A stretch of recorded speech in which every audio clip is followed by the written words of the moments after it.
So one of the things that, once you start one of these companies and you start putting your incorporation papers together, you bring in your board of directors and your board of advisors. In our case, it would be a scientific advisory board.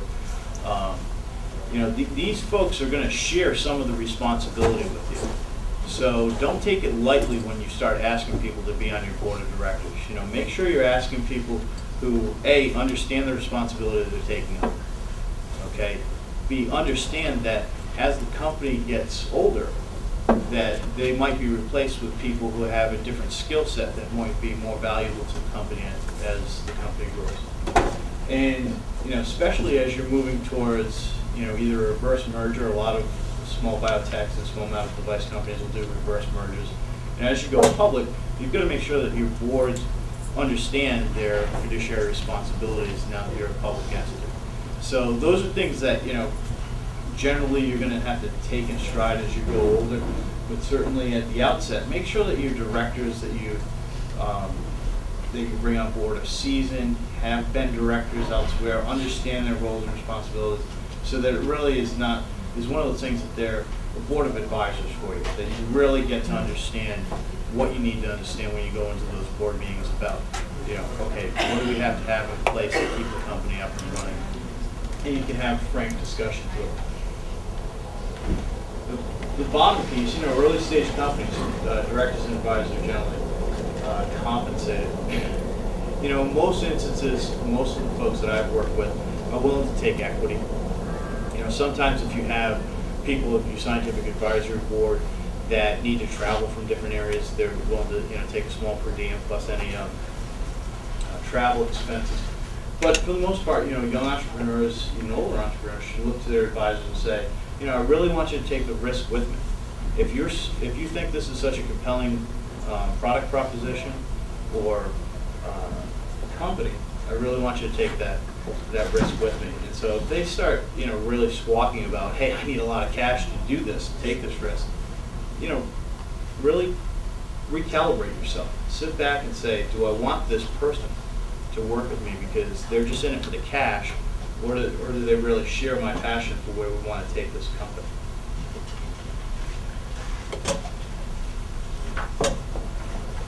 So oftentimes, especially down in Virginia, what I found was that on your boards, you'd have maybe a lawyer or two, a couple of angel investors,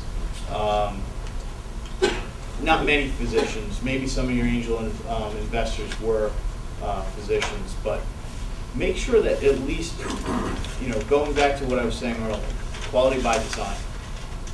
Make sure the board really fits the mentality of what you're trying to do. And so for me, it's important that our board, has people who have not only, been in clinical care, but also understand drug development and understand raising capital.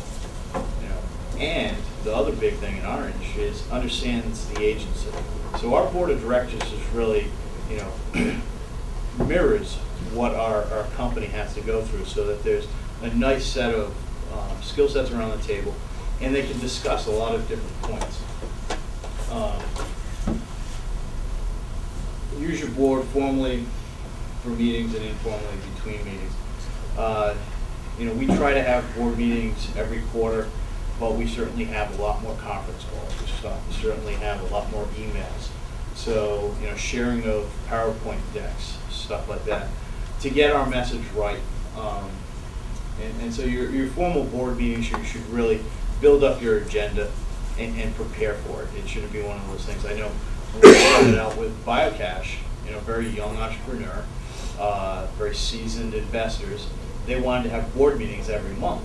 Well, I mean, half my time was spent developing the agenda for the board meeting and the PowerPoints ready for that board meeting, when really what was important was that I was guiding and moving these young researchers from this concept that was on the back of a napkin to eventually something that we created a GMP vaccine that we're ready to go into phase 1 clinical trials for. So certainly being able to be a young leader and understanding how to use your board and motivate them so that A, they stay passionate about the business, B, they stay passionate about finding investors for you and helping you go out and detail those investors so that you can bring back capital to keep everybody working.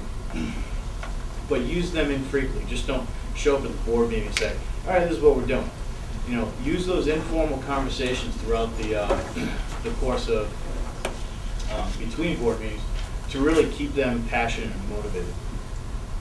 I don't know if I'm jumping the gun here, but typically when you're assembling an advisory board, you mentioned about giving them equity.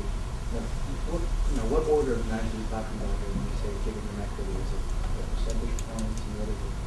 Yeah, I mean, it really depends. I mean, if you've got someone who's going to be a board member plus an investor, I mean, you have those situations very early on. But, you know, non-investor board members who are going to bring specific skill sets, either understanding the agency or understanding, you know, you're thinking anywhere from, you know, 0.1 to 1% in those ranges, maybe as high as 2%.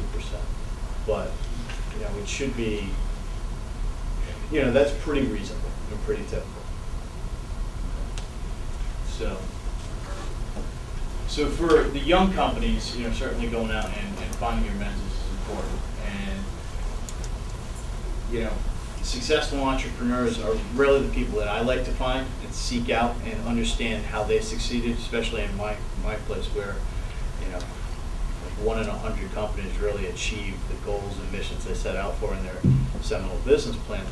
You know, you really want to understand what were some of the things that made them successful, and how can you integrate that into your culture? How can you integrate that into your plan, and so that you can not follow in their footsteps, but at least, you know, follow, you know, take some of their advice and implement it. So certainly, when you bring them into the fold, you know, you might be giving them an equity position, but you're really trying to find these seasoned veterans who want to give something back and see the next generation of technologies really fulfill some of the missions that they weren't able to facilitate when they were leaders. And this is one where, you know, if you're a young entrepreneur, you're going to find that this is one that you have to really, you know, walk the line, because sometimes you'll find that you bring in a great seasoned guy, and you're the guy going out and raising money, and the VCs are saying, is he going to, if we give you this money, is he going to run the show, or is it your show? So you've got to be very careful with that interplay between your real great advisors and entrepreneurs wanting to say, oh yeah, but that's the guy I really want to run your company. So you have to be careful with that. And it is, you know, sometimes it can be a very contentious issue.